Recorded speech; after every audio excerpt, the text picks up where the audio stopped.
ಕೆರೆ ಅಭಿವೃದ್ಧಿ ಉದ್ಘಾಟನೆಗೆ ತಡವಾಗಿ ಬಂದ ನಟ ಯಶ್ ಕಾರ್ ಮೇಲೆ ರೈತರು ಕಲ್ಲು ಎಸೆದಿರುವ ಘಟನೆ ಕೊಪ್ಪಳದಲ್ಲಿ ನಡೆದಿದೆ. ಯಲಬುರ್ಗಾ ತಾಲೂಕಿನ ತಲ್ಲೂರು ಕೆರೆ ಅಭಿವೃದ್ಧಿಗೆ ನಟ ಯಶ್ 3 ಗಂಟೆ ತಡವಾಗಿ ಆಗಮಿಸಿದ್ದಾರೆ. ಬೆಳಿಗ್ಗೆ 9:30ಕ್ಕೆ ಬರಬೇಕಿದ್ದ ಯಶ್ 12 ಗಂಟೆಗೆ ಬಂದಿದ್ರಿಂದ ರಣಬಿಸಿಲಿನಲ್ಲಿ ಕಾದು ಕಾದು ಸುಸ್ತಾಗಿದ್ದ ರೈತರು ನಟ ಯಶ್ ಆಗಮಿಸ್ತಾ ಇದ್ದಂತೆ ಕಾರಿನ ಮೇಲೆ ಕಲ್ಲು ಎಸೆದಿದ್ದಾರೆ.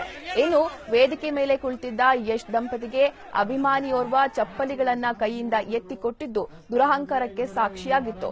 ಮೊನ್ನೆಯಷ್ಟೇ ನಟ ಯಶ್ ಕಲಬುರಗಿ ಜಿಲ್ಲೆಗೆ ಭೇಟಿ ನೀಡಿದಾಗ ರೈತರು ಆಕ್ರೋಶವನ್ನ ವ್ಯಕ್ತಪಡಿಸಿದ್ರು.